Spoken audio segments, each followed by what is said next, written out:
Hello everyone, myself Vaibhav Verma and I am a part of Lexis and Company as a legal intern. Today I am going to talk about on a topic of promoter under Companies Act 2013. So promoter is a generic term associated with a person who starts a business.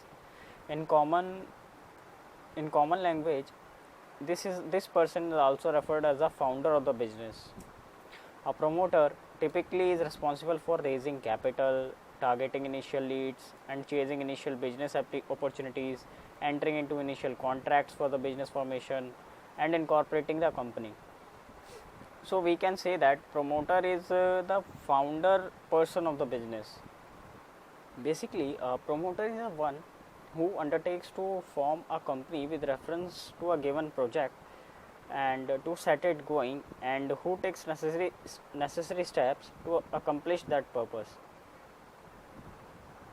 Promoter is a person who brings about the incorporation and organization of a corporation.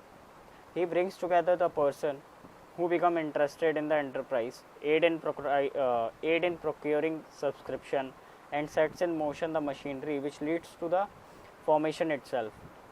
So a promoter is one who undertakes to form a company with reference to a given project and set it going, and who takes necessary steps to accomplish that purpose.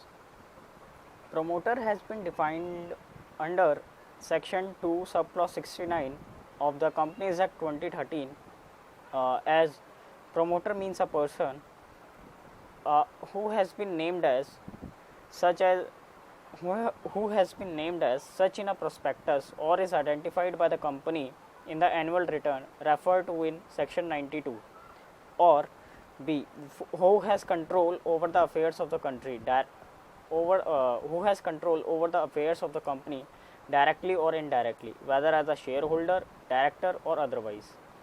See, in accordance with whose advice,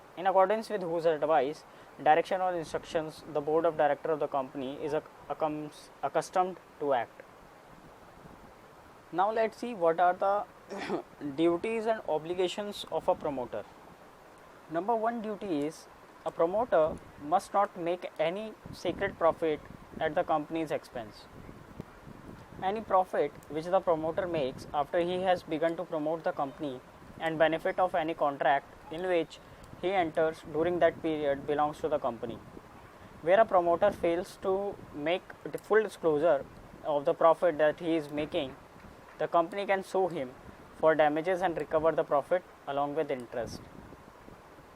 This duty prevents the promoter to gain or access any profit which has not been disclosed to the company. If he fails to disclose the profit he made while the promoting the company or while incorporating the company, so he may has to face the legal suit, as well as has to pay for the damages along with pay for the damages and profit along with interest.